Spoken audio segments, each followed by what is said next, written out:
Chaitanya Charitamrita, Madhya, text 6, chapter 6, text 198. सनकादि शुकदेव ताहते प्रमाण एई मत नाना अर्थ करे न व्याख्यान. So Sanakadi Shukdev, Chaitanya Mahaprabhu is saying tahate, for that truth, the praman is Sanak Adi, that means the four Kumaras, and Shukdev Goswami. Ei mata nana artha kare na vyakhyan. And in this way, Chaitanya Mahaprabhu explained the various meanings of the Atmaram verse.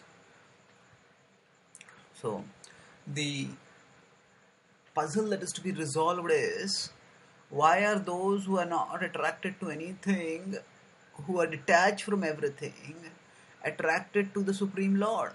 The Bhagavatam declares this, and that Sarva Bhattacharya has explained in various ways, in 9 ways. Chaitanya Mahaprabhu, by analyzing the words into its components, the words of the verse into its components, is explaining it in a different way. And he said that in the previous text that Krishna's qualities are inconceivable, achintya prabhav, and they Hare, they carry away, they steal away the seeker's mind. And in this verse, he continues and states that the example for this tahate praman, for that are the four Kumaras and Shukadeva Goswami. Now, the four Kumaras had heard from Brahmaji that there is a absolute truth and there is the personal manifestation of the absolute truth, and that personal absolute truth, that Bhagavan lives in Vaikuntha, and they went there to see him. And this is described in the 3rd canto of Srimad Bhagavatam, around the 15th chapter. And there they found that when they smelled the fragrance coming from the tulsi leaves that offered to his lotus feet, Tasya Ravinda Nayanasya Padaravinda Kinjal Kamishra Tulsi Makaranda Vayo. Vayo, the wind that came from the tulsi from the lotus feet of that person who is Syaravind, Padaravinda.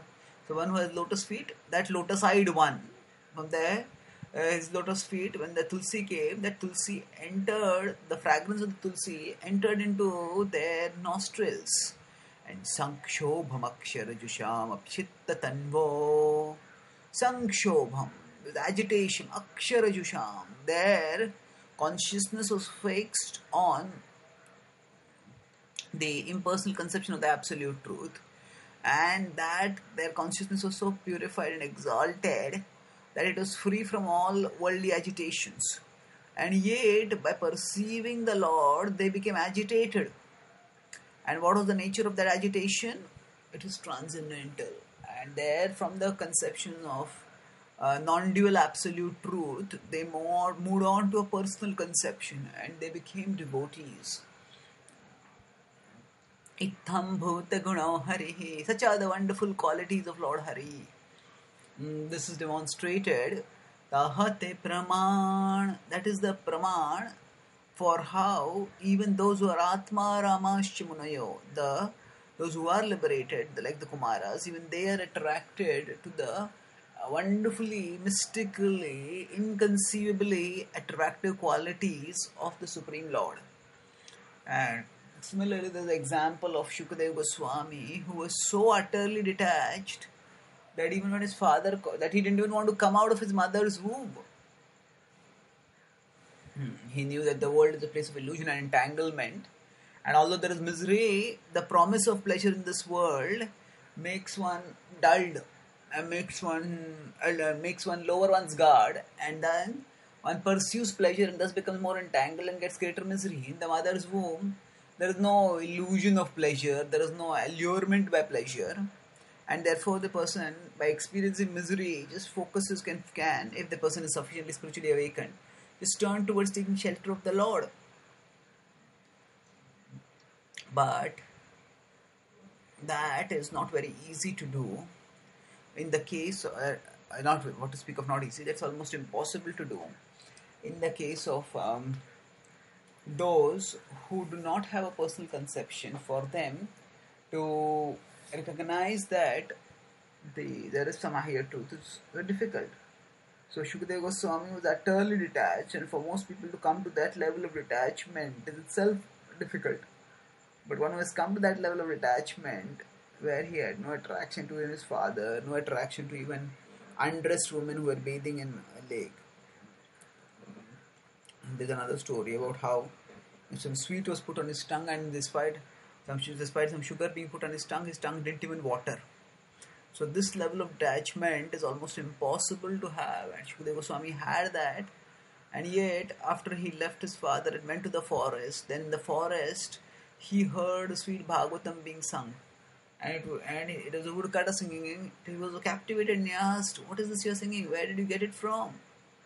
So he said, "This is the Bhagavatam. This is the glories of the Supreme Lord, and I learned it from your father." Shukadeva Goswami was stunned. "Oh, my father!" Then he went back home, retracing his steps, and he asked his father that you please teach me what you have learned. And then he heard the Bhagavatam from his father, and he also became an exalted devotee. So what this verse is stating, that is also depicted in the narrative arc of the stories of these two great devotees, the Kumaras and also the speaker of the Srimad Bhagavatam, that is Shukadeva Goswami. So both have demonstrated this journey from Atmaram to Itham Bhuta Gunohari, that from being self-satisfied to relishing the glories of the Lord, thinking and saying, "Oh, how wonderful are the glories of Lord Hari." So text 199, Shuni Bhattacharya mane haila chamatkar, Prabhu ke Krishna jani kare apan adhikar. Shuni Bhattacharya mane haila chamatkar. As Saru Bhattacharya was hearing Chaitanya Mahaprabhu's explanations, although at one level his ego would have been resisting, "Oh, how can this young man, this was practically just a young man, how can he be right? And I, who am such a learned scholar, who has studied Vedanta, who is almost like his father's age, double his age, how can I be wrong?" But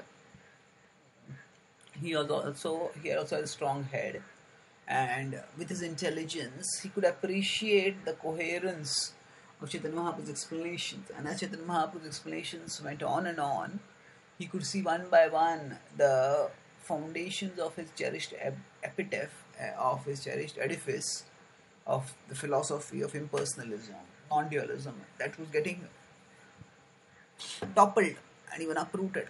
And finally, when he saw this phenomenal scholarship of Lord Chaitanya Mahaprabhu, he realized that this person cannot be anyone but God himself. So this is what he came to know by hearing Chaitanya Mahaprabhu, and by appreciating his scholarship and marveling on the incredible phenomena of any human being having such a stupendous level of scholarship.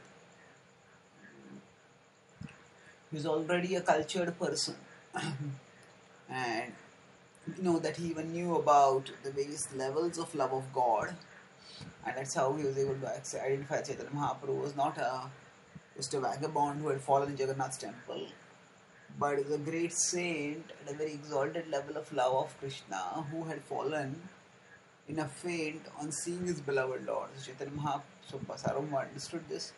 He took care of Lord Chaitanya, and he had done so throughout the visit. And now, as Chaitanya Mahaprabhu had recovered, Chaitanya Mahaprabhu had recovered at that time only, and since that time, after being unconscious, when he came back to consciousness, he had been very humble and sweet.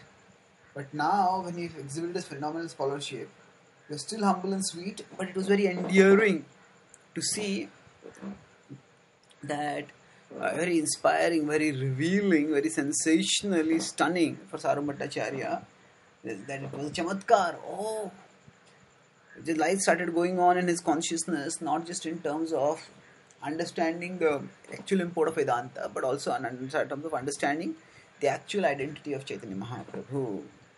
Prabhu ke kahila Krishna jani kar apan adhikar. And he started reproaching himself. How he reproached himself and why, that we will discuss in our future talks. Thank you.